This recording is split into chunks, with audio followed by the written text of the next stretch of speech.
السلام علیکم ورحمۃ اللہ وبرکاتہ۔ وعلیکم السلام ورحمۃ اللہ وبرکاتہ۔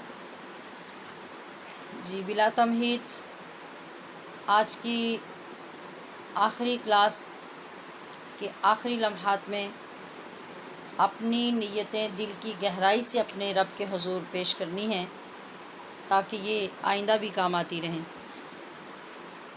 یا اللہ، میں نے تیری رضا کے لیے تیرے دین کو سیکھنے کا قصد کیا ہے، میرے لیے اسے آسان فرما کر عمل کی توفیق عطا فرما۔ ہر روز سبق بغور سننے، سمجھنے اور یاد کرنے کی بھرپور کوشش میں میری مدد فرما۔ میں نے تیرے احکام پر عمل کی غرض سے دین سیکھنا شروع کیا ہے، میرے لیے یہ آسان فرما۔ خود کو محبوب خدا صلی اللہ علیہ وآلہ وسلم کی سنتوں کا پابند بنانے کا ارادہ کیا ہے، مجھے استقامت عطا فرما۔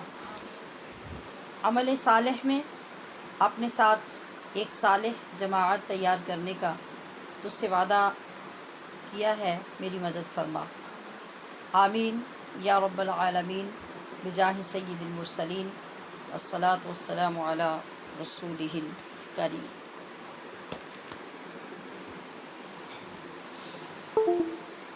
اعوذ باللہ من الشیطان الرجیم، بسم اللہ الرحمن الرحیم۔ اللہ اکبر کبیرا والحمد للہ حمدا کثیرا سبحان اللہ بکرۃ و اصیلا۔ تکبیرات میرے ساتھ مل کے پڑھیے۔ اللہ اکبر، اللہ اکبر، لا الہ الا اللہ واللہ اکبر، اللہ اکبر وللہ الحمد، اللہ اکبر، اللہ اکبر۔ یا میں غلط پڑھ رہی ہوں یا آپ؟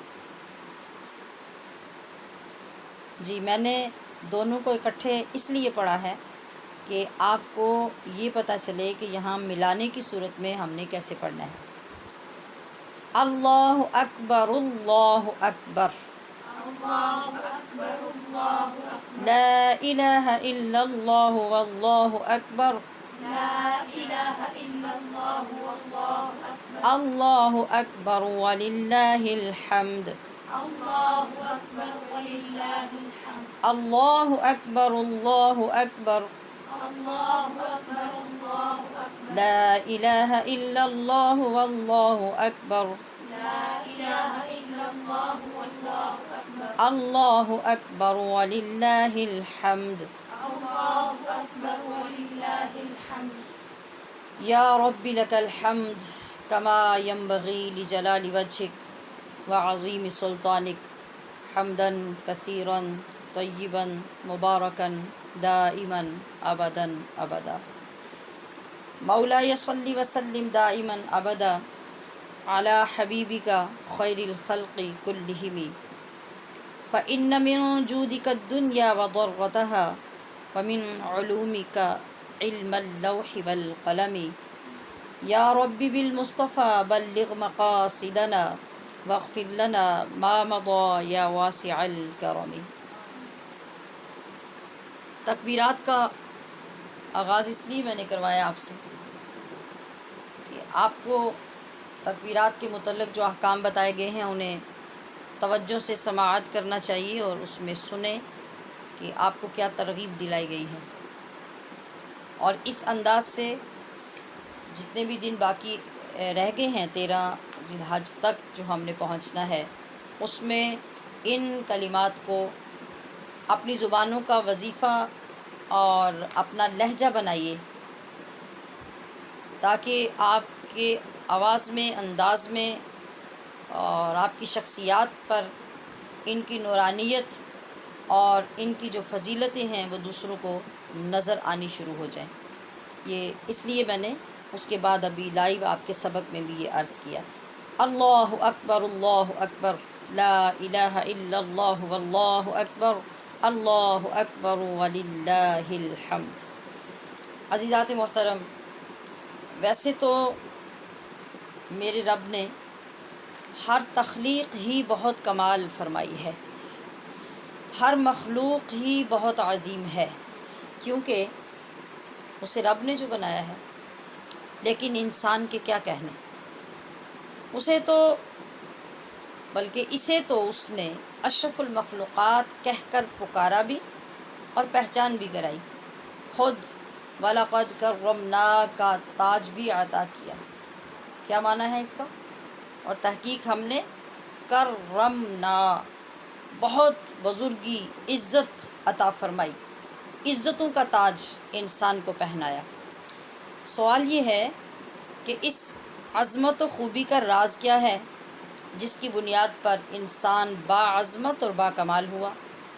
تو اس کا جواب قرآن سے یہ ملا، خلق الانسان علمہ البیان، انسان کو پیدا فرما کر اسے بولنا سکھایا، بیان عطا کیا، بولنے کا سلیقہ عطا کیا۔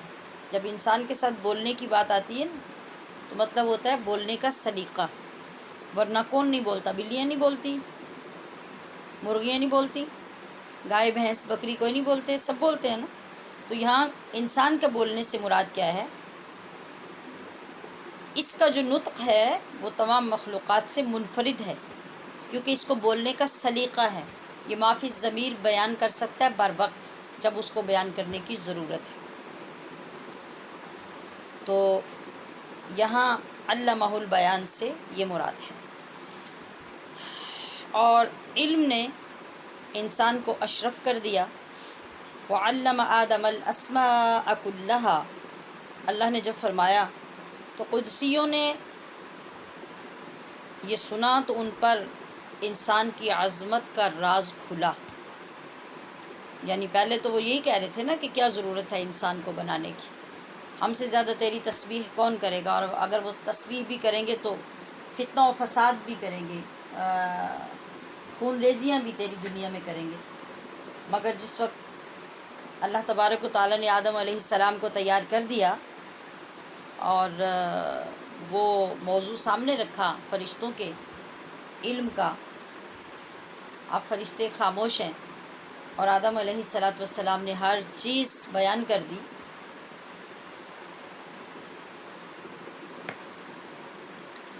اس وقت اس قدسی جماعت کو پتہ چلا کہ انسان کی عظمت کیا ہے اور کس لیے اللہ پاک نے اس کو پیدا کیا۔ اور قرآن نے پھر یہ وضاحت بھی فرمائی، قُلْ هَلْ يَسْتَوِي الَّذِينَ يَعْلَمُونَ وَالَّذِينَ لَا يَعْلَمُونَ، کہ جاہل اور عالم کبھی برابر نہیں ہو سکتے۔ آدمی کو، جملہ توجہ سے سنیے، آدمی کو انسان بننے کے لیے دو چیزیں، آدمی اور انسان، آدمی کو انسان بننے کے لیے علم ہی کی ضرورت ہے، وہ علم جو اسے اپنے رب کی پہچان کرائے، اور جو رب کی پہچان نہ کرائے وہ ہزار کتابوں میں بھی بکھرا پڑا ہو تو جہالت ہی ہے۔ اسی لیے کسی اہل معرفت نے معرفت کی بات کی اور اعلان کیا، ریکویسٹ کی، لوگوں کو متوجہ کیا کس بات کی طرف؟ چراغ علم جلاؤ بڑا اندھیرا ہے، چراغ علم جلاؤ بڑا اندھیرا ہے، یہی چراغ جلیں گے تو روشنی ہوگی۔ ہمیں اپنی ہدایت کے لیے علم دین کی ضرورت ہے، کیونکہ اب قیامت تک اور کوئی دین نہیں آئے گا۔ اپنے ایمان کی حفاظت کے لیے بھی ہمیں علم دین ہی کی ضرورت ہے۔ نبی کریم صلی اللہ علیہ وآلہ وسلم نے یہی بشارت عطا کی ہے کہ قیامت کے قریب مسلسل برسنے والے فتنوں میں سے کسی کو اللہ کریم محفوظ رکھے گا تو وہ وہی شخص ہوگا جسے اللہ پاک نے علم دین کے ساتھ وابستہ کر دیا ہوگا۔ باقاعدہ درس و تدریس اور دعوت و تبلیغ کا سلسلہ لاک ڈاؤن کی وجہ سے یکم رمضان المبارک سے آن لائن شروع ہوا۔ کہاں؟ ہمارے اس پلیٹ فارم سے ہم تھوڑا سا پیچھے دیکھنے لگے ہیں، کہ ہم کیا کرتے آ رہے ہیں۔ یہاں تو اس اہمیت کی بات ہو گئی کہ آنے والے وقت میں بچے گا وہ، ایمان اس کا محفوظ رہے گا، حفاظت اس کی ہوگی جو اللہ کے سچے دین کے ساتھ اور اس کے حاصل کرنے کے لیے کسی سلسلے کے ساتھ جڑ جائے گا اور اس کے ساتھ ہی جڑا رہے گا، تو اللہ اس کو بھی اور اس کے ایمان کو بھی بچائے رکھے گا، ورنہ بچنے کی کوئی صورت نہیں ہوگی۔ تو ان چیزوں کو مزید سمجھنے کے لیے باقاعدہ درس و تدریس اور دعوت و تبلیغ کا سلسلہ لاک ڈاؤن کی وجہ سے 1 رمضان المبارک سے آن لائن شروع ہوا اور 29 رمضان المبارک کو اختتام پذیر ہوا۔ اس دوران بالخصوص اس سلسلے کے اختتام پر بہت سی اہل ذوق اور اہل محبت بہنوں اور بیٹیوں کا بہت اصرار رہا کہ یہ سلسلہ بند نہ کیا جائے۔ ان تمام عزیزات کے مخلصانہ تقاضے کے مطابق عید الفطر کے بعد 40 روزہ تعمیل دین کورس کا آغاز کر دیا گیا۔ آغاز کا مطلب آن لائن آغاز، ورنہ تو یہ الحمدللہ پیچھے سے ایک لمبے عرصے سے غالباً 2007 سے اور ابھی 2020 ہے، یہ 13 سال سے یہ سلسلہ سالانہ چلا آ رہا ہے الحمدللہ، جس میں سینکڑوں خواتین اور طالبات نے شرکت کی الحمدللہ، جو اس وقت بھی آخری دن میں شریک ہیں، شرکت کرنے والی تمام بہنیں۔ اللہ پاک کی بارگاہ میں نذرانہ تشکر یہ ہے کہ گزشتہ کئی دنوں سے حسب سابق بہت سی بچیوں اور شادی شدہ بہنوں کی جانب سے لگاتار اصرار ہے کہ اب یہ سلسلہ بھی بند نہ کیا جائے۔ بالخصوص اللہ کی کرم نوازی سے بیرون ممالک ہماری بچیوں اور خواتین اسلام کو جو بے انتہا فوائد حاصل ہو رہے ہیں، الحمدللہ میرے لیے بھی یہ بات بہت حوصلہ افزا ہے اور قابل فخر ہے کہ ہماری بہنوں کے دلوں میں اپنے رب اور محبوب کی محبت پیدا ہوئی، ترجیحات بدل گئیں۔ میں ایسی تمام بہنوں کو دلی مبارکباد پیش کرتی ہوں جن کے قلوب کو واقعی اللہ پاک نے اپنے لیے پسند فرما لیا اور علم کے شوق سے منور فرمایا۔ لہٰذا آپ کے لیے سرپرائز یہ ہے کہ اللہ کی عطا، اس کے محبوب کریم کی رحمت سے ہم ترجمہ و تفسیر قرآن کی مستقل کلاس کا آغاز آن لائن کر رہے ہیں۔ انشاءاللہ العزیز سب سے قبل نورانی قاعدے سے آغاز ہوگا، جس میں تجوید کے قواعد کے ساتھ ناظرہ قرآن کریم بھی پڑھیں گے اور ترجمہ و تفسیر قرآن حکیم بھی۔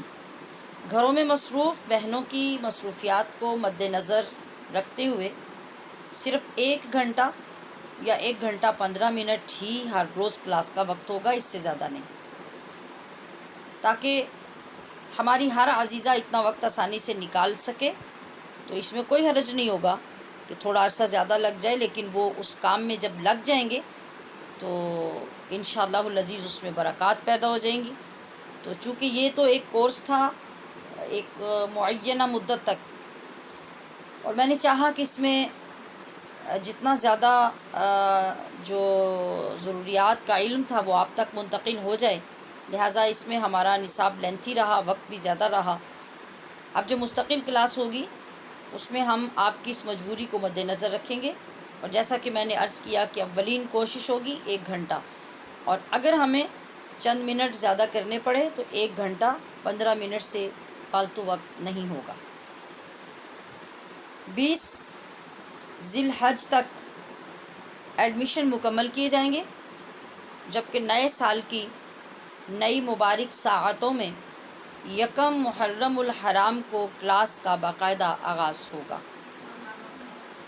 ایڈمیشن کے مکمل قواعد و ضوابط گروپس میں آپ کی خدمت میں پیش کر دیے جائیں گے۔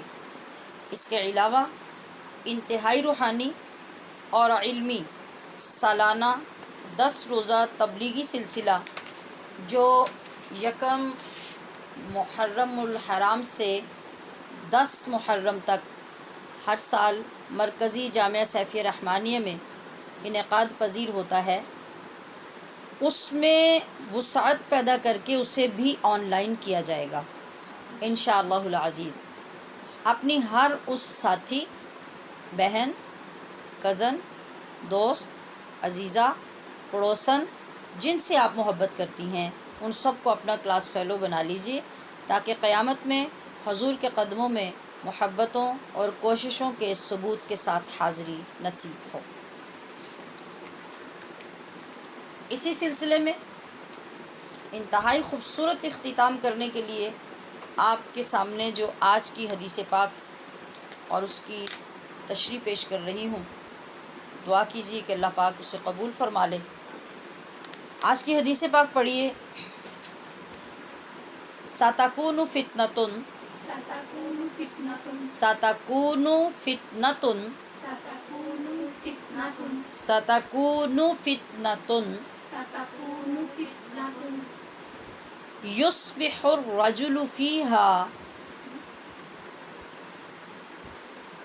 يُصْبِحُ يصبح الرَّجُلُ الرجل فِيهَا مُؤْمِنًا فيها مؤمنا يُصْبِحُ يصبح الرَّجُلُ الرجل فِيهَا فيها مُؤْمِنًا مؤمنا وَيُمْسِي كَافِرًا ويمسي كافرا وَيُمْسِي كَافِرًا ويمسي كافرا إِلَّا إلا مَنْ أَحْيَاهُ من أحياه اللَّهُ الله إِلَّا إلا مَنْ من أَحْيَاهُ اللَّهُ أحياه الله بالعلم بالعلم بالعلم۔ اب ترجمہ سنیے کہ سَتَكُونُ ان قریب ہوں گے، فتنتن اس قدر فتنے کہ یصبح رجل انسان صبح اس حال میں کرے گا، فیہا مؤمنا کہ وہ اس میں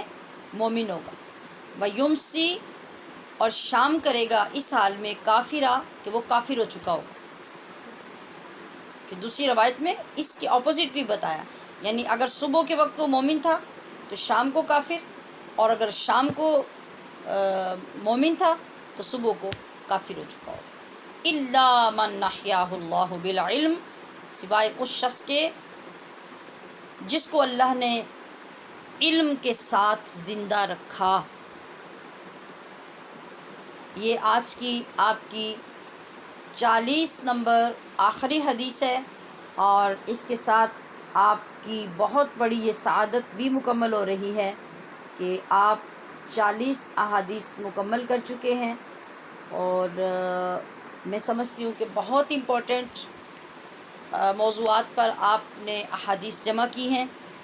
اس کا سلسلہ تب تک آپ کا جاری رہنا چاہیے، آپ ان کو ریوائز کرتے رہیں، ایک دوسرے کو سناتے رہیں، ایک دوسرے کے ساتھ وقتاً فوقتاً ڈسکس کرتے رہیں، دوسروں کو فارورڈ کرتے رہیں، تاکہ یہ سلسلہ آگے بالکل رکے نہیں، اور دوسرا یہ کہ آپ کو یہ احادیث مبارکہ بھولے نہیں۔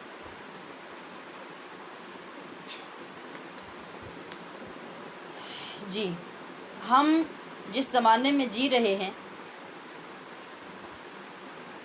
ہمارے ایمان کی پختگی، سلامتی اور پہچان کے اعتبار سے یہ وہ زمانہ ہے جس کے بارے میں نبی غیبدان محبوب یزدان صلی اللہ علیہ وآلہ وسلم نے 1450 سال قبل فرما دیا کہ فتنے بارش کی طرح برسیں گے، سچائی اور حق پر چلنے والے کی زندگی انتہائی مشکل ہو جائے گی، اور ایسے کیسز ہمارے سامنے آج ہیں۔ ایسے لوگوں کو اور ایسے معاملات کو ہم دیکھ رہے ہیں، کبھی مسجدوں کے حوالے سے، کبھی مدارس کے حوالے سے، کبھی خاندانوں کے حوالے سے، کہ جب آپ حق پہ چلنا چاہتے ہیں تو آپ کی زندگی اجیرن بنا دی جاتی ہے۔ جب پچھلے دنوں میں ہم چند دن پہلے پردے کے حوالے سے، شریعت مطہرہ پر عمل کے حوالے سے، گھروں کے ماحول کو اچھا کرنے کے حوالے سے پڑھ رہے تھے، تو تو اس کے بعد ایک اسٹوڈنٹ نے ڈسکس کیا کہ اگر ہمارے والدین ہی ہمارا ساتھ نہیں دیں گھر میں تو ہم اپنے گھروں کے ماحول کو شرعی کیسے کر سکتے ہیں، اور جب ہم یہ کہتے ہیں کہ ہم اس کو شریعت کے مطابق ڈھالیں، اپنے گھروں کو اچھا کریں، رسول اللہ کی سنت کے مطابق ہم عمل کریں، تو سب سے پہلے ہمارے ماں باپ خود مخالف ہو جاتے ہیں اور اس کے بعد پھر بہن بھائی اور عزیز و اقارب، تو ایسے میں ہمارا گھروں میں رہنا اور جینا مشکل کر دیا جاتا ہے۔ تو یہ اس حدیث پاک کی تشریح ہو گئی یا نہ ہوئی؟ اس لیے میں نے کہا کہ ہم آج اس دور میں رہ رہے ہیں جس میں فتنوں کی بارشیں شروع ہو چکی ہیں، تو زندگی مشکل ہو جائے گی اور اسے سمجھ ہی نہیں ہوگی کہ وہ مسلمان ہے بھی یا نہیں، اگرچہ وہ خود کو مسلمان ہی سمجھ رہا ہوگا۔ اسلام کے بارے میں اتنی آراء ہوں گی، آراء کیا ہے؟ رائے کی جمع، ہر بندے کی اپنی رائے، ہر بندے کی اپنی رائے، اپنا مشورہ، اور علم کے اندر اور صاحب علم لوگوں کے جو فتاویٰ اور جو ان کے احکام ہیں ان کے اندر مداخلت ہوگی۔ اور آج آپ دیکھ رہے ہیں، ٹی وی پہ دیکھیں، میڈیا پہ دیکھیں، یہ سب کچھ ہو رہا ہے کہ کوئی شخص علماء دین کو علمی قواعد کے مطابق فیصلے نہیں کرنے دے رہا، نظام نہیں چلانے دے رہا، اور وہ لوگ جن کو بالکل بھی علم دین کے بارے میں کچھ معلوم نہیں، وہ مداخلت کر رہے ہیں، وہ ان کو غلط ثابت کرنے کی کوشش کر رہے ہیں۔ تو یہ 2-3 چیزیں میں نے عرض کر دی تاکہ آپ کی ریئل میں توجہ ہو جائے کہ واقعی ہم ایک خطرناک زمانے کے اندر رہ رہے ہیں، اور یہ وہی زمانہ ہے جو ہمیں دھکیل کر قیامت کی طرف لے جا رہا ہے، اپنی چال چل کے نہیں، دھکیل کر، یعنی تیزی سے سفر کو آدھا بھی نہیں رہنے دیا جا رہا، اتنی تیزی سے فتنے اتر رہے ہیں اور ہم ان کے اندر الجھتے جا رہے ہیں۔ عقیدے اور فتنے اس قدر ہوں گے کہ صحیح اور غلط سب خلط ملط ہوتا رہے گا، ہر شخص اپنے ذوق کے مطابق دین بیان کرنے کی کوشش کرے گا، دوسرے وقت میں کوئی اور اس کی مخالفت میں بیان کر دے گا، سننے والے صبح ایک کی مان کے دوسرے کا انکار کریں گے اور شام کو دوسرے کی سن کے پہلے کے مخالف ہو جائیں گے۔ تو ہو گیا نا، صبح کافر شام مسلمان، اور شام کافر تو صبح مسلمان۔ انہیں کوئی تحقیق، کوئی خبر، کوئی علم اور کوئی تصدیق نہیں ہوگی کہ سچ کیا ہے، جھوٹ کیا ہے۔ اور آج آپ حقیقت میں آج کل تو یہ چیزیں سننا ہی مشکل نہیں رہا،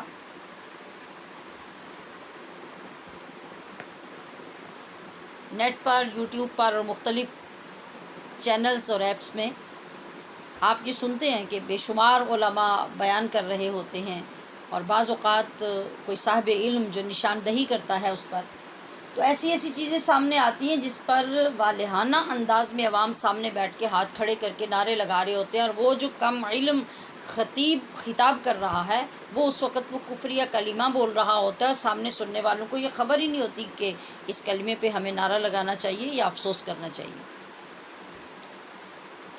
تو یہ حالات وہ ہیں جن کو ہم خود مشاہدہ کر رہے ہیں۔ اسی لیے معلم کائنات نے فرمایا کہ بچے گا وہی جس کو اللہ پاک اپنے دین کا علم حاصل کرنے کی توفیق عطا فرمائے گا۔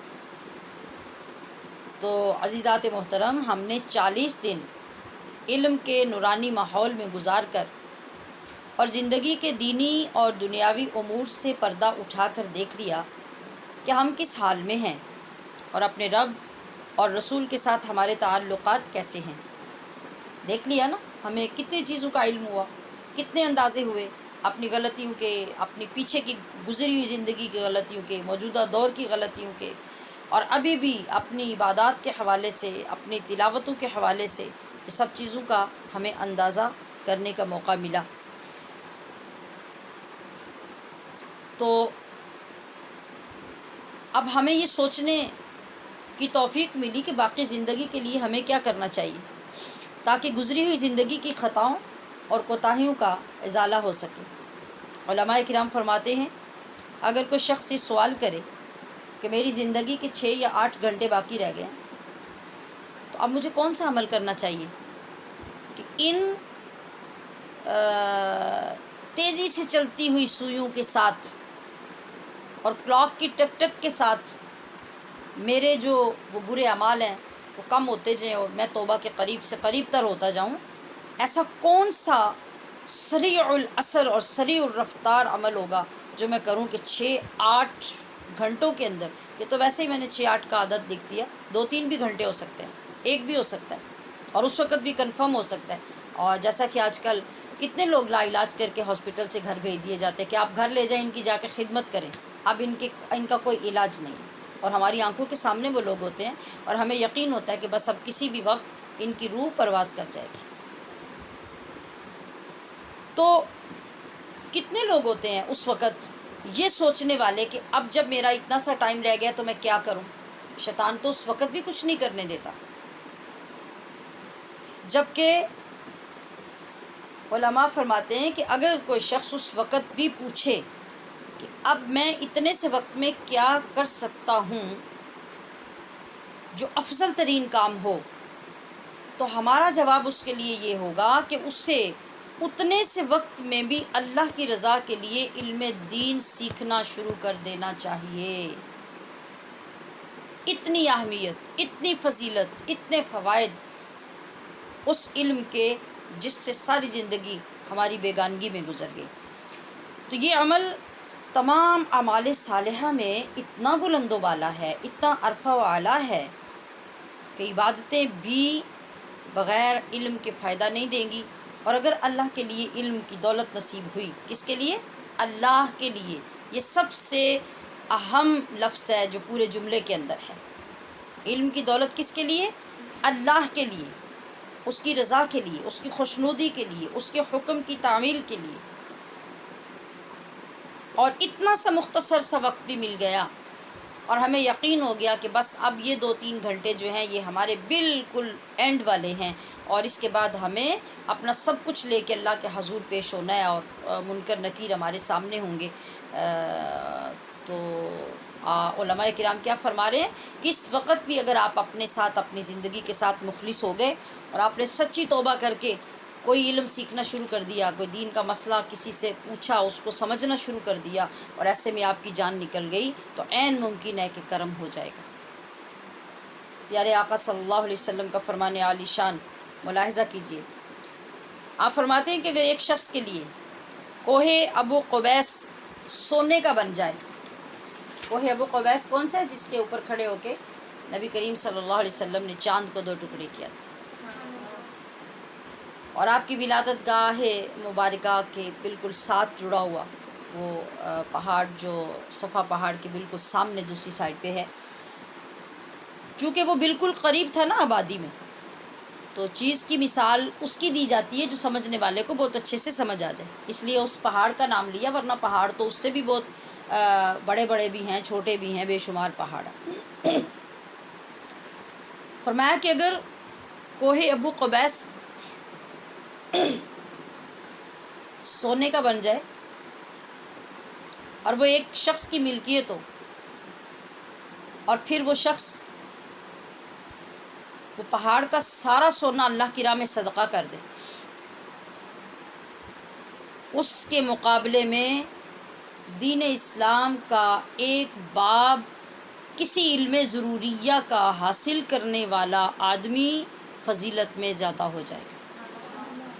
اتنی فضیلت جس چیز کو حاصل کرنے کی ہے، یعنی جو ہماری زندگی سے متعلق ضروری علوم ہیں ان میں سے کوئی بھی علم، اس سارے علم کو نہیں کہا کہ تم عالم دین بن جاؤ گے، تم مفتی بن جاؤ گے اور تم محدث بن جاؤ گے، تو دوسری طرف ایک ابو قبیس پہاڑ کے برابر سونا رکھا ہوگا تو اس کو تم صدقہ کرو گے، تو ادھر سے یہ 8-10 سال لگانے کے بعد جب تم آؤ گے تو تمہاری فضیلت بڑھ جائے گی۔ نہیں، فرمایا کہ کسی بھی کتاب، کسی بھی علم، کسی بھی موضوع کے ایک باب کو سیکھنے والا، بعمل بننے والا، وہ ابو قبیس پہاڑ کے برابر سونا خیرات کرنے والے سے زیادہ افضل ہوگا، یہ کام اس کا زیادہ فضیلت والا ہوگا، بشرطے کہ اللہ کے لیے ہوا، اس کی رضا کے لیے ہوا۔ ایک اور حدیث مبارکہ میں فرمایا کہ صرف عبادت کرنے والے اور علم کے ساتھ عمل کی دولت حاصل کر کے عبادت کرنے والا، 2 بندے کون ہیں جن کو کمپیئر کیا جا رہا ہے؟ وہ بھی مصلی پہ کھڑا ہے، یہ بھی مصلی پہ کھڑا ہے، وہ بھی پاک اور جو مطہر ہو کے اللہ کے حضور آ کے کھڑا ہے، یہ بھی کھڑا ہے. یعنی یہ نہیں ہے کہ وہ دنیا دار ہے، وہ بد کردار ہے، وہ برا شخص ہے اور اس کے ساتھ کسی عالم کو کمپیئر کیا جا رہا ہے. وہ عبادت گزار ہے اور لیکن علم کے بغیر عبادت کرنے والا ہے. وہ تہجد بھی پڑھتا ہے، وابین بھی پڑھتا ہے، اشراق بھی پڑھتا ہے، تلاوت بھی کرتا ہے، جو اس کے پاس ہے اس کے مطابق ہے. لیکن دوسری طرف کیا ہے؟ دوسری طرف وہ جو اللہ کے دین کو سیکھ کر، مسائل و احکام کو سمجھ کر پھر عبادت کرنے والا ہے. تو رسول اللہ صلی اللہ علیہ وسلم نے فرمایا ان دونوں کے درمیان جو دونوں اکٹھے مصلی پہ کھڑے ہیں 70 درجوں کا فرق ہے. آپ کو پتہ ہے درجہ کیا ہوتا ہے؟ درجہ کہتے ہیں سیڑھی کو، سٹیپ کو. یہ جو ہمارے سٹیپس ہوتے ہیں 1 2 3 4 ہم چڑھتے ہیں اوپر ایک فلور سے دوسرے پہ جانے کے لیے یا گراؤنڈ فلور سے فرسٹ فلور پہ جانے کے لیے عموماً کتنے سٹیپس ہوتے ہیں؟ 15 20. اور یہ ہر قدم کے بعد اگلا سٹیپ ہوتا ہے. پہلا قدم پہلی سیڑھی پہ، دوسرا قدم دوسری سیڑھی پہ، تیسرا قدم تیسری پہ. تو اگر 20 سیڑھیاں ہیں تو 20 قدم اونچائی پہ ہمارا فرسٹ فلور ہے. ٹھیک ہے؟ حضور فرما رہے ہیں کہ 70 درجے کون شخص بلند ہے؟ جو علم کے ساتھ عمل کی دولت سے بہرہ بار ہوتا ہے اور پھر وہ عبادت کرتا ہے. تو وہ 70 درجے اس سے بلند ہے جو خالی عبادت کرنے والا ہے. جن درجات کا ذکر رسول خدا صلی اللہ علیہ وسلم فرما رہے ہیں نا، یہ درجات نہیں ہیں، وہ جنت کے درجات ہیں. اور ان کی مسافت جانتے کتنی ہے؟ مختلف احادیث میں مختلف مسافتیں ان کی ذکر کی گئی ہیں. کہیں فرمایا گیا کہ تیز رفتار دوڑنے والا گھوڑا آج دوڑنا شروع کرے اور 70 سال تک بغیر آرام کے دوڑتا جائے دوڑتا جائے دوڑتا جائے، جہاں جا کے وہ رکے گا اور 70 سال کا عرصہ پورا ہوگا، وہاں کیا ہوگا؟ وہاں 1 درجہ مکمل ہوگا، 1. اور کہیں کسی حدیث پاک میں یوں ہے کہ 500 سال تک. کہیں یہ بھی فرمایا گیا کہ ایک آسمان سے دوسرے آسمان کے درمیان جتنا گیپ ہے وہ 1 درجہ ہے. اس طرح کے 70 درجے جو شخص دوسرے سے بلند ہوگا اس کی بلندی کا اندازہ کون کرے گا؟ ہمشیران محترم، علم کی بات جب بھی ہو، علم کی فضیلت جہاں بھی ہو، یہ ضرور یاد رکھیے کہ اس سے مراد صرف چند مخصوص کتابیں یا کورسز نہیں ہوا کرتے، بلکہ وہ خشیت، ادب، خوف خدا، عشق مصطفیٰ اور عمل کا کبھی کمزور نہ ہونے والا جذبہ نصیب ہو جانے کا نام علم ہے. اس کو علم کہا جائے گا. اور زندگی میں جتنی مہلت مل جائے، جتنا بھی سیکھ سکے، یا کم از کم فرض علوم کا سیکھنا اپنے لیے لازم کر لینا تو اللہ نے بھی لازم کیا ہے. ہماری بہت سی بہنوں اور بیٹیوں کے پاس علم سے محروم اور دور رہنے کی بہت سی کمزور وجوہات اور کمزور ترین عذر ہوتے ہیں. میں نے کمزور اور پھر کمزور ترین 2 لفظ استعمال کیے جان بوجھ کر، تاکہ میری تمام بہنوں کو یہ خیال دامنگیر ہو کہ اس دنیا کا کوئی بھی کام جو دین کا علم سیکھنے میں حائل ہوتا ہے نا، وہ کمزور ترین ہی ہوتا ہے. وہ مکڑی کے جالے کی طرح ہوتا ہے جس کو آپ ہلکا سا جھاڑو لگاتی ہیں اور وہ سارا لپٹ کے ختم ہو جاتا ہے. اس کی کوئی ویلیو اور کوئی وجود باقی نہیں رہتا. دنیا کے تمام کام ایسے ہی فریب ہیں اور وہ شیطان ہمارے سامنے لا کے ایسے ہی کھڑا کرتا ہے. وہ مکڑی کے جالے کو پہاڑ بنا کے کھڑا کر دیتا ہے. تو پھر عورت بھی وہی عذر پیش کرتی ہے. اس لیے میں نے کہا کہ کمزور اور کمزور ترین. اور اگلی بات پتہ ہے کیا ہے؟ اگلی بات یہ ہے کہ دنیا جانتی ہے کہ عورت جو کرنا چاہے، جس کے لیے عورت کو وقت درکار ہو، جو اس کو پسند ہو، اس تک پہنچنے سے اسے کوئی طاقت روک نہیں سکتی. خواہ اسے قید ہی کیوں نہ کر دیا جائے۔ جن خواتین نے جس زمانے میں بھی اپنے عزائم، بلند حوصلے، مضبوط ارادے خاندانوں اور قوموں کے لیے پیش کیے ہیں نا، تاریخ نے آج بھی سنہری عبارتوں میں آئندہ نسلوں کے لیے محفوظ کر رکھے ہیں۔ لاک ڈاؤن کا یہ عرصہ جس طرح اللہ کریم نے ہم سب کے لیے اپنی یاد، اپنے دین کی تعلیمات، اپنے محبوب علیہ السلام کی غلامی، محبت اور نورانیت کے حصول کا ذریعہ بنایا ہے، اتنے ہی اہتمام سے یہ ہم سب کے لیے واجب الشکر بھی ہے۔ بالخصوص ان تمام بچیوں اور بہنوں کی طرف سے یہ قدم باعث فخر ہے جنہوں نے اپنے اندر روشنی محسوس کرتے ہوئے کئی بار مختلف طریقوں سے اظہار کیا کہ تعلیم کا یہ سلسلہ ختم نہ کیا جائے۔ میں نے جیسا کہ ابھی آغاز میں آپ کے سامنے یہ سب عرض کیا کہ یہ اسی وجہ سے، ورنہ پابند ہونا بہت سے معاملات کے ساتھ کلاس کے لیے اپنے آپ کو باؤنڈ کرنا یہ انتہائی مشکل ہے میرے لیے، مگر میں سمجھتی ہوں کہ اگر آپ تیار ہو گئے ہیں تو میری یہ ذمہ داری بنتی ہے کہ میں آپ کے ساتھ کھڑی ہوں اور آپ کے حوصلے کو کم نہ ہونے دوں۔ تو انشاءاللہ العزیز ہر روز کا مختصر وقت ضرور ہماری بخشش، نجات اور آنے والی نسلوں کے لیے مشعل راہ بنے گا، وہ وقت جس کا بھی ہم نے نئے سرے سے اعلان کیا ہے۔ ہماری کوشش تو بارگاہ رسالت مآب میں حاضری کی ہوگی۔ کیا ہوگا؟ ہم نے وہ جو 1 گھنٹہ روز گزارنا ہے وہ صرف حضور کی بارگاہ میں حاضر ہونا ہے کہ روز ہماری حاضری لگتی جائے، پورے سال کے بعد چیک ہو جائے کہ نالائق ہی صحیح لیکن آتی تو رہی ہے۔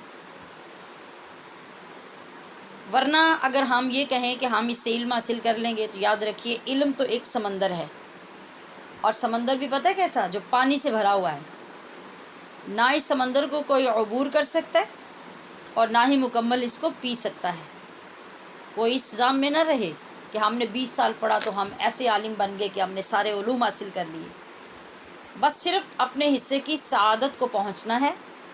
جو بہنیں اور بچیاں خود کسی وجہ سے نہ بھی وقت دے سکتی ہوں، یہ میں ایک اور بات آپ کے سامنے رکھنے لگی ہوں جس سے سر سے لے کے پیروں کے ناخنوں تک آپ سرشار ہو جائیں گے انشاءاللہ کہ اللہ کریم نے آپ کے لیے کتنے دروازے رحمتوں کے کھولے ہیں، کتنے دروازے کرم کرنے کے لیے آپ کے لیے واقع کیے ہیں کہ آپ کسی دروازے پر بھی قدم رکھیں تو اللہ کی رحمت فوراً آپ کو والہانہ ویلکم کرے گی۔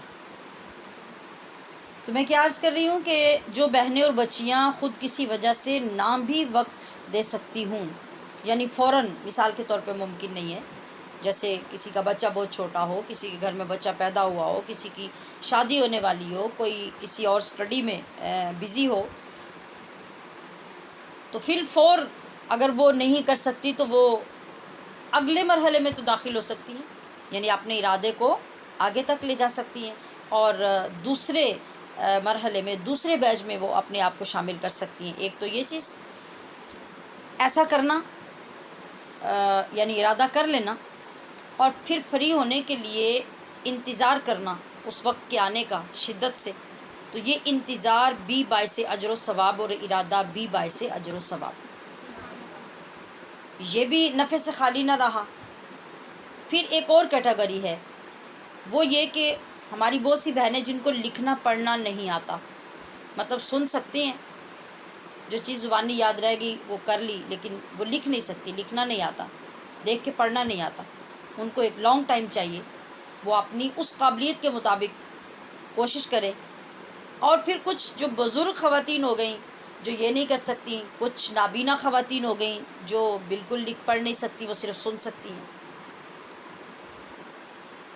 کسی لحاظ سے بھی اگر ان کے لیے لکھنا پڑھنا ممکن نہیں، تو میں نے کہا کہ اللہ پاک نے اپنی کرم نوازیوں کے اتنے دروازے کھولے ہیں، اتنے دروازے کھولے ہیں، اور وہ سارے کے سارے ہماری استطاعت کے مطابق نہیں، اس کے شایان شان ہیں۔ تو پھر کیا کریں؟ پھر ہمارے پاس کیا آپشن ہوگا؟ پھر آپشن یہ ہوگا کہ وہ علم حاصل کرنے والوں پر خرچ کر کے ان کی مدد کر لیں، اور دوسروں کو صاحب علم بنا دیں،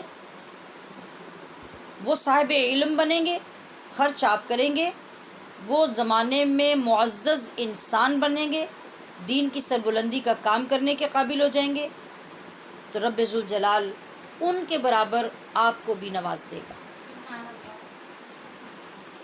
اللہ پاک کی نشانیوں سے دنیا میں بھی جب اللہ چاہتا ہے نا تو بہت کچھ دکھا دیتا ہے، اور ہم لوگ ایسے ہیں، ہمارے مزاج ایسے ہیں کہ ہمیں قرآن پڑھ پڑھ کے سنایا جائے اور حدیث پاک سنائی جائے، تشریحات سنائی جائیں، تو ہمیں وہ اتنا اپیل نہیں کرتا جتنا کہ آنکھوں سے دیکھی ہوئی کوئی چیز اثر کرتی ہے، یا ہمارے زمانے میں واقع ہونے والی جو چیز اثر کرتی ہے، یقیناً اس میں وزن زیادہ ہوتا ہے۔ یہی وجہ ہے، آپ غور کریں اگر تو کچھ عرصے میں، کچھ زمانے کے بعد کسی نہ کسی علاقے سے ہم ایسی بات سنتے ہیں، اگر اس پہ غور کیا جائے تو وہ عین قرآن حکیم کے فرمان کے مطابق، حدیث پاک کے مطابق ہوتی ہے، لیکن وہ روز روز نہیں ہوتی، وہ روز روز نہیں ہوتی۔ مثلا مجھے یکدم ایک بات یاد آ گئی، بہت سال گزر گئے، سمڑیال کے بالکل قریب ایک گاؤں ہے روڈ کے اوپر، مجھے اب اس کا نام نہیں یاد، ابھی حال ہی میں وہاں پہ یونیورسٹی، لوکیشن مجھے یاد ہے، وہاں پہ یونیورسٹی وغیرہ اور وہ کافی ڈیولپمنٹ ہو رہی ہے، بالکل سمڑیال میں داخل ہونے سے پہلے وہاں پہ جس جگہ پہ پروگرام تھا، وہاں جب میں حاضر ہوئی تو اسی گھر کے قریب 2-3 گھر چھوڑ کر ایک گھر میں چند دن پہلے وفات ہوئی تھی، اور اس وفات میں ایک اسکول کی اسٹوڈنٹ بچی فوت ہوئی تھی۔ پورے علاقے میں جو ڈسکشنز ہو رہی تھی، اور وہاں محفل میں بیٹھ کر بھی جو لوگ بیان کر رہے تھے، اور انہوں نے مجھے بتایا کہ آپ اس کو بیان کریں، لوگوں کو بتائیں۔ وہ بات کیا تھی کہ پورے اپنے علاقے کی بچیوں میں سے وہ بچی زیادہ ماڈ قسم کی، زیادہ فیشنیبل اور زیادہ فری قسم کے لباس پہننے والی۔ اگر ایک فیشن چھوٹے لباس کا آیا تو پھر اس کو اتنا چھوٹا کر دیا کہ چھوٹا کہتے بھی شرم آنے لگی، اور اگر لمبے کا رواج آیا تو اس کو بھی حد سے زیادہ لمبا کر دیا۔ اچانک اس بچی کی ڈیتھ ہو گئی۔ اب یہ دور کی بات نہیں، اور کتاب کی کسی کی بات نہیں، کسی زمانے کی بات نہیں، یہ بالکل وہاں جس محفل میں میں حاضر ہوئی اس سے 2 دن پہلے کی بات ہے، اور اسی گلی میں 2 گھر چھوڑ کے اس گلی میں گھر میں یہ واقعہ ہو رہا ہے۔ تو جس وقت اس بچی کو غسل دلایا گیا اور اس کو کفن پہنایا جاتا ہے، آپ جانتے ہیں کہ ہمارے ہاں جو کفن تیار ہوتے ہیں اس میں کتنا زیادہ کپڑا استعمال ہوتا ہے، اور طے در طے سارے کپڑے، جو عورت کے 5 کپڑے ہوتے ہیں وہ کتنے بڑے بڑے سے سارے تیار کیے جاتے ہیں۔ اس بچی کا جب کفن تیار کیا جاتا ہے، اور وہ یعنی برابر میں اسی انداز سے ایک جو ماہر اور پرفیکٹ بندہ ہے وہ کفن تیار کرتا ہے، لیکن جس وقت اس کو کفن پہنایا جاتا ہے تو جب اس کے کفن کو پیروں کی طرف سے سیدھا کرتے ہیں تو سر سے چھوٹا ہو جاتا ہے، اور جب سر کی طرف اوپر کرتے ہیں تو پیر ننگے ہو جاتے ہیں، پیروں سے چھوٹا ہو جاتا ہے، اور کئی بار اس عمل کو دہرایا گیا لیکن اس بچی کا کفن پورا نہیں ہو سکا۔ اچھا، اب کیا اس ایک بچی نے ایسا فیشن کیا تھا جس کے ساتھ ایسا ہوا؟ یعنی صرف وہی دل دادا تھی فیشن کی کہ اللہ نے اس کو عبرت بنایا لوگوں کے سامنے، اور ہر گھر میں اس بچی کے اور اس کے والدین کی بات ہو رہی ہے؟ وہ تو ہر گھر میں آج بھی بچیاں موجود ہیں، آج بھی اوٹ پٹانگ فیشن کرنے والی اور نہ ماننے والی اور شریعت کے خلاف چلنے والی خواتین بھی، مائیں بھی، بیٹیاں بھی، دادیاں بھی، نواسیاں بھی، پوتیاں بھی، سب ایسی خواتین اور بچیاں موجود ہیں۔ لیکن دکھاتا اللہ پاک کبھی کبھی ہے، جو ایک عرصے تک پھر لوگوں کی زبان پہ وہ قصہ رہتا ہے، لوگ ڈرتے رہتے ہیں، بہت سے لوگوں کو توبہ نصیب ہو جاتی ہے، بہت سے لوگ اگنور کر دیتے ہیں۔ یہ اللہ کا نظام ہے، ایک نظام آج بھی ہم دیکھتے ہیں۔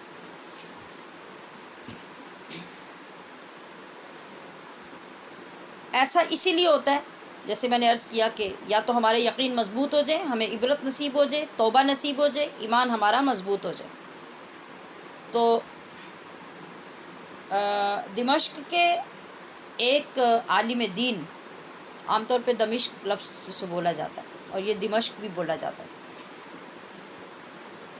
دمشق کے ایک عالم دین بیان کرتے ہیں کہ وہاں ایک مشہور و معروف قبرستان ہے جو دہداہ کا قبرستان مشہور ہے، یعنی دہداہ کے نام سے جگہ کا اور علاقے کا نام جہاں پہ وہ قبرستان ہے۔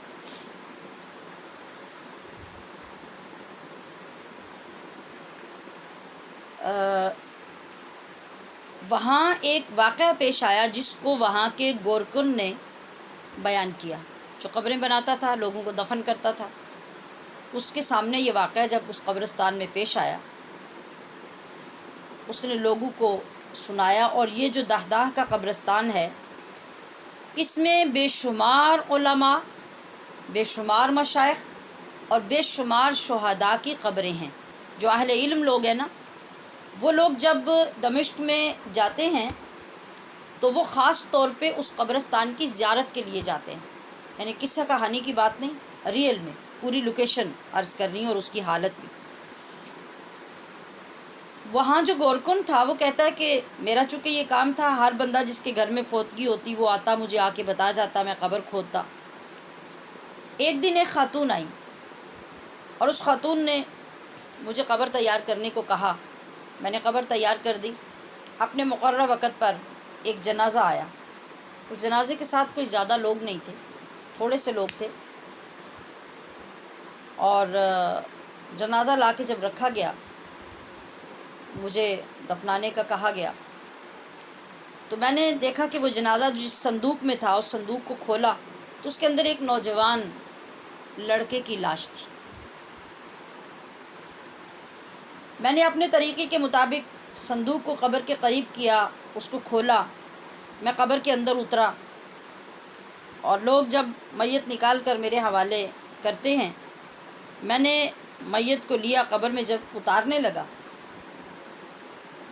تو اچانک میں نے کیا دیکھا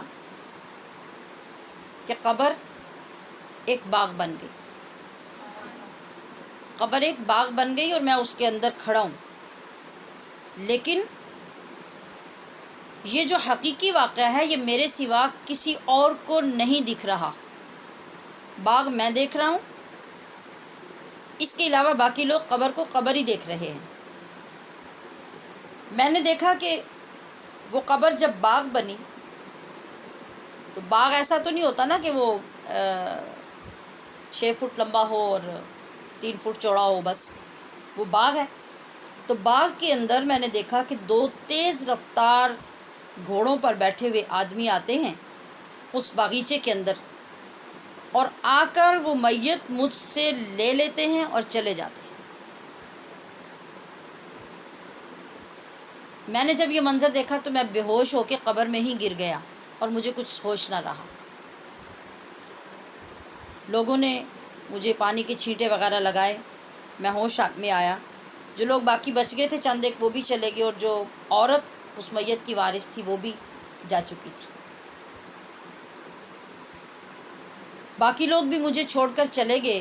میں نے 1-2 لوگوں سے بات کرنے کی کوشش کی تو انہوں نے میرا وہم کر کے اس کو روک دیا، بات ختم ہو گئی۔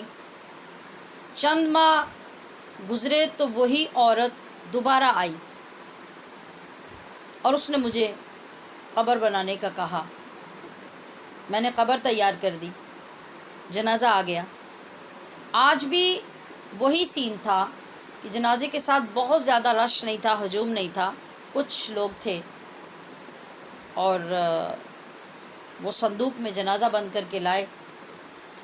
جنازہ پڑھا گیا اور میں اسی طرح اپنی ڈیوٹی دینے کے لیے قبر میں اترا۔ لاش کو صندوق سے نکال کر لوگوں نے جو میرے حوالے کیا اور میں اسے قبر میں اتارنے لگا تو آج پھر وہی کچھ ہوا۔ آپ نے ایک لمحے کے لیے بھی یہ نہیں سوچنا کہ یہ کوئی کہانی سنائی جا رہی ہے، یہ ریئل واقعہ، ریئل واقعہ، اور ایک مستند عالم دین اس کو سنا رہے ہیں۔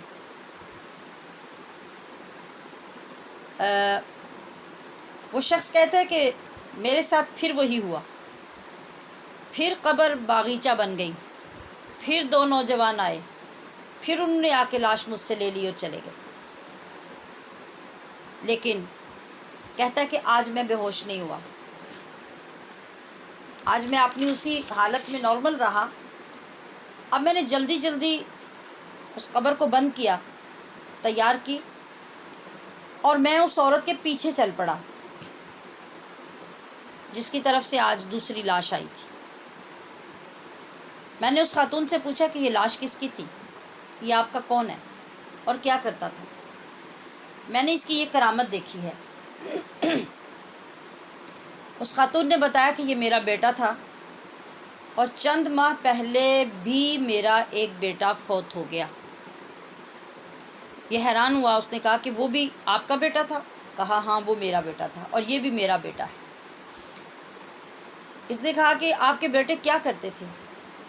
میں نے دونوں کی سیم کرامت دیکھی ہے، اس کے پیچھے وجہ کیا ہے؟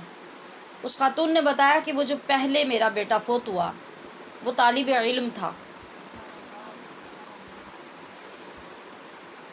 پھر یہ جو ابھی میرا بیٹا فوت ہوا یہ عالم دین نہیں بن رہا تھا، یہ طالب علم بھی نہیں تھا، پڑھا لکھا بھی نہیں تھا، یہ ترخان تھا، مزدوری کرتا تھا، اور جو کماتا تھا اس کمائی میں سے اپنے پہلے والے بھائی کے اوپر خرچ کر کے اس کو عالم دین بنا رہا تھا۔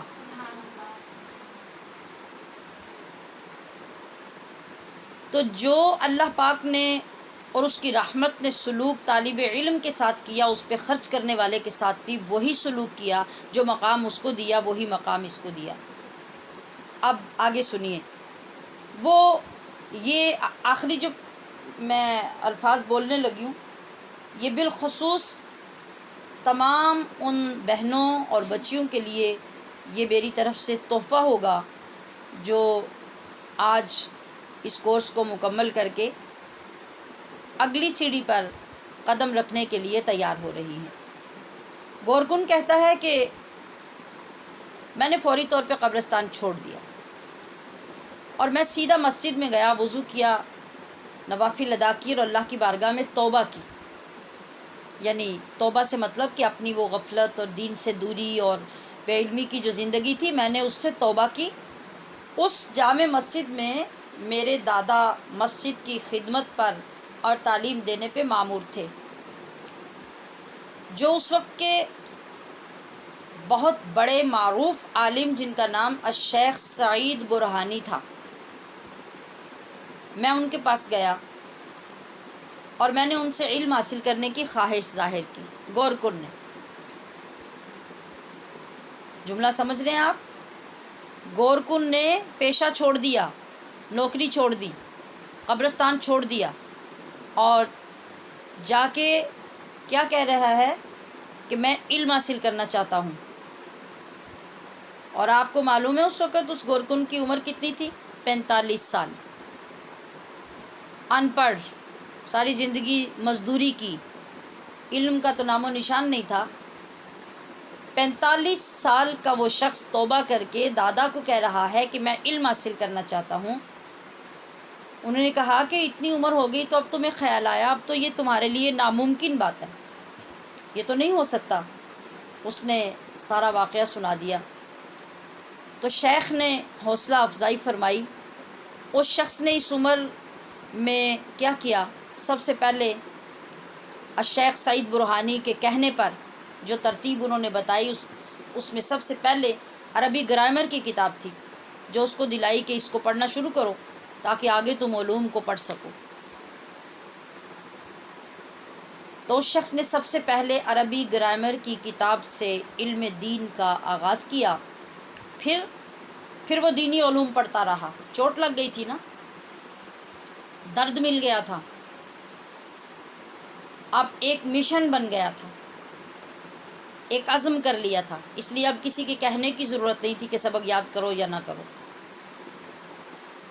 کیا ہوا کہ وہ کتاب پڑھنا شروع کرتا ہے، پھر دوسری، پھر تیسری، پھر چوتھی کتابیں پڑھتا ہے، ان کے متن، ان کی تشریحات، ان کو سمجھتا ہے، یاد کرتا ہے، پھر کیا ہوتا ہے؟ حتیٰ کہ وہ گورکن الشیخ عبد الرحمن حفار کے نام سے اجل عالم دین بن کر دمشق میں مشہور ہوتا ہے۔ بات ختم نہیں ہوئی۔ پھر اس کے بعد آنے والی نسلوں کو ایک لائن مل گئی، یقین کامل مل گیا۔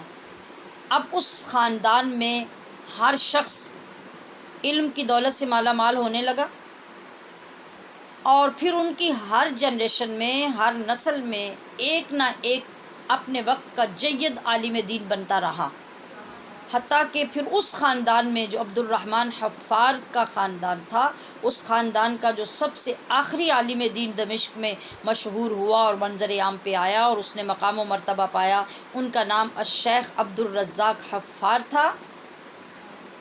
اس دور تک اس خاندان میں وہ علم کی ریت جو چلی تھی وہ بڑھتی رہی، چلتی رہی، اور اس پہ عمل ہوتا رہا۔ درد کہاں سے ملا، کس چیز کو دیکھ کر، اور کیا انعام اللہ کریم نے دکھایا، یہ چیز کبھی ہماری سوچوں میں آنے والی ہے ہی نہیں۔ ہم سوچ بھی لیں ایک لمحے کے لیے تو دوسرے لمحے میں، آج اگر ہمیں جوش آیا نا یہ واقعہ سن کے، تو اگلے ہفتے ہمیں سبق یاد نہیں ہوگا تو ہم بس کر دیں گے۔ اب اس کے بعد ہمارے لیے مشکل ہے، لیکن اس کو استقامت کہتے ہیں کہ جب آپ کے پائے استقامت میں لغزش تک نہیں آتی، آپ نے اپنی زندگی کو کیا سنوارا، آپ نے تو نسلوں کو عالم دین بنا دیا۔ اللہ پاک ان کی قبروں پہ کروڑوں رحمتیں نازل فرمائے۔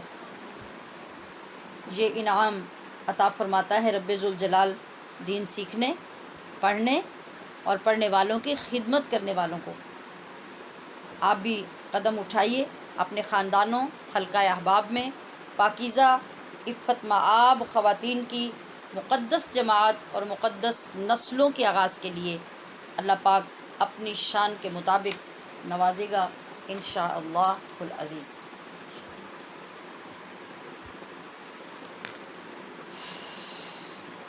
دعا کر لیتے ہیں۔ سبحان ربک رب العزت عما یصفون وسلام علی المرسلین والحمد للہ رب العالمین۔ ربنا اللہم ربنا تقبل منا انک انت السمیع العلیم وتب علینا یا مولانا انک انت التواب الرحیم۔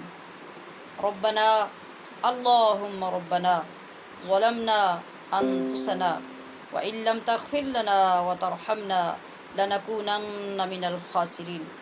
ربنا اللہم ربنا لا تؤاخذنا ان نسینا او اخطأنا ربنا ولا تحمل علينا إصرا كما حملته على الذين من قبلنا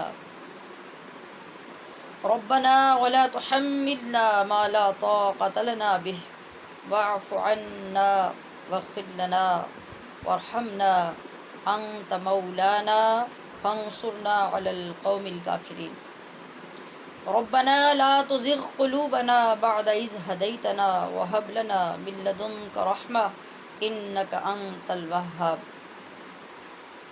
اللهم أحسن عاقبتنا في الأمور كلها وأجرنا من خزي الدنيا وعذاب الآخرة إلهي أنت مقصودنا ورضاك مطلوبنا أعطنا محبة ذاتك ومعرفة صفاتك يا الله یا اللہ یا اللہ۔ اے اللہ، اے پروردگار، اے بے کسوں کی پکار سننے والے اور جواب عطا کرنے والے، اے ماں باپ سے زیادہ مہربان اللہ، ہم تیری گناہ گار بندیوں نے تجھے پکارا، فریاد کی، تیرے پاک کلام کو دیکھا، پڑھا، اس کی زیارت کی، اس کا احترام کیا۔ ہم اقرار کرتے ہیں، گواہی دیتے ہیں کہ تو یکتا ہے، تو احد ہے، تو واحد ہے، تو صمد ہے، لم یلد ہے ولم یولد ہے۔ اور ہم یہ بھی اقرار کرتے ہیں کہ تیرے محبوب محمد مصطفیٰ صلی اللہ علیہ وسلم محبوب بندے اور آخری نبی ہیں۔ تو نے جو عزتیں ہمیں عطا کیں، جو خلافتیں ہمیں عطا کیں، جو عظمتیں ہمیں عطا کیں، جو دولتیں ہمیں نصیب کیں، ہم نے ان میں سے کسی چیز کی قدر نہیں کی، تیری نعمتوں کا حق ادا نہیں کیا۔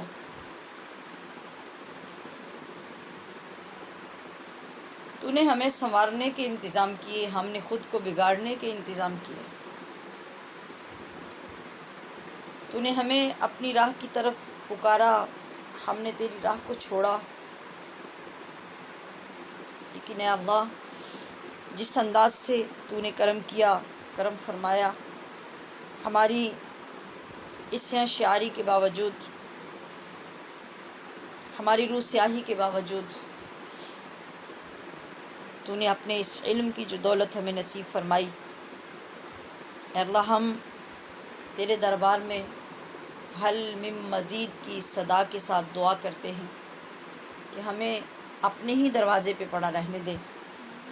اے اللہ اسی علم کو، اسی دولت کو حاصل کرنے کا ذوق ہمیں مستقل عطا فرما دے۔ تیرے جاہ و جلال، تیرے فضل و کمال، تیری جود و عطا اور تیرے محبوب محمد مصطفیٰ صلی اللہ علیہ وسلم کو وسیلہ بناتے ہیں، تیری بارگاہ میں عرض کرتے ہیں، ہماری دعاؤں کو قبول فرما۔ ہم نے اس دوران پڑھنے میں، سیکھنے میں، بولنے میں جو کوتاہی کی، جو غلطی کی، دانستہ اور نادانستہ جو کچھ بھی ہم سے سرزد ہوا، اسے اپنے عفو و درگزر سے نظر انداز فرما، اس سے صرف نظر فرما، اور جو تجھے پسند آیا، جو تجھے اچھا لگا، اسے اپنے شایان شان قبول فرما۔ اے اللہ، اے رحم کرنے والے، اے فضل کرنے والے، ہمارے اس تمام دورانیے کی آج کی آخری نشست کو ہمارے لیے کفارہ سیئات فرما دے۔ علم کے اس حصول کو ہمارے گناہوں کی بخشش کا ذریعہ بنا دے، اور اے اللہ ہمیں ان لوگوں میں شامل فرما جن کو تو پسند کرتا ہے، جن کے اعمال کو قبول کرتا ہے، جن کے اعمال کے صدقے دنیا سے مصیبتوں کو دور کرتا ہے، خاندانوں سے دور کرتا ہے، معاشرے سے مصیبتوں کو دور کرتا ہے۔ یا اللہ ان مقدس لوگوں میں ہمارا بھی شمار فرما دے۔ اے اللہ اپنے حبیب علیہ الصلاۃ والسلام کے وسیلہ جلیلہ سے ہمارے تمام نیک عزائم کو پایا تکمیل تک پہنچا دے، ہماری غلطیوں کو، خرابیوں کو، برائیوں کو ہم سے ہمیشہ کے لیے دور فرما دے، شر نفس، شر شیطان، شر انسان سے ہمیں محفوظ فرما۔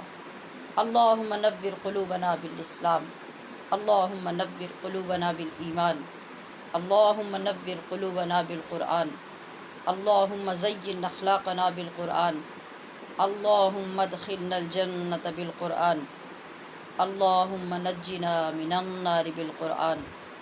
رب اغفر وارحم وانت خیر الراحمین، وافوض امری الی اللہ ان اللہ بصیر بالعباد، وصلی اللہ تعالی علی حبیبہ محمد وآلہ واصحابہ اجمعین برحمتک یا ارحم الراحمین۔ السلام علیکم ورحمۃ اللہ وبرکاتہ، فی امان اللہ تعالی۔